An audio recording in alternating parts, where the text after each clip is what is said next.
పరీక్షలు టెస్టులన్నీ కూడా అర్జెంటుగా చేయించాలి.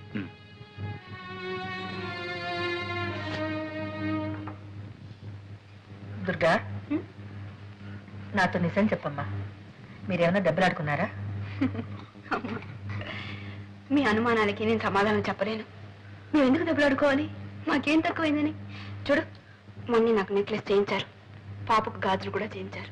అదంతా సరే అమ్మా, నువ్వు వచ్చి ఇన్నాళ్ళయింది, అల్లుడి దగ్గర నుంచి ఒక ఉత్తర ముక్కైనా రాలేదే? అబ్బే, అది ఆయన తప్పు కాదు.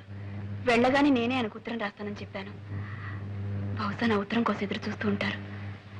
ఇదిగో, ఇప్పుడే ఉత్తరం రాశాను. ఏం రాశావు? త్వరలోనే వచ్చేస్తానని రాశాను. అదేమిటమ్మా, ఒకసారి ఆయన వచ్చి వెళ్ళమని రాయకూడదు? నేను రమ్మని ఆయన రాలేరు. ఆయన ఇన్నాళ్ళు నన్ను వదిలి ఉన్నది లేదు, ఉండలేరు కూడా. అందుకే నేనే వెళదాం అనుకుంటున్నాను. ఏమోనమ్మా, మీరిద్దరూ సంతోషంగా సుఖంగా ఉంటే అంతే చాలు. కన్నవాళ్ళం, మాకంతకన్నా కావాల్సింది ఉంది. మీ వదిన ఉత్తరం రాసిందమ్మా. ఏం రాసిందన్నయ్య వదిన? ఏముంది, మామూలే.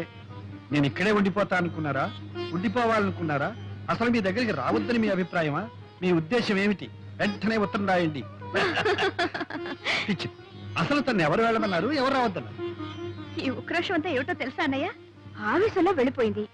ఎంతకాలం ఉంటుంది ఆవేశం? ఇప్పుడు తిరిగి రావాలనుకుంటోంది. బహుశా చేతిలో డబ్బుండకపోవచ్చు. అక్కడ అమ్మా నాన్నల్ని అడగాలన్నా కూడా ఆ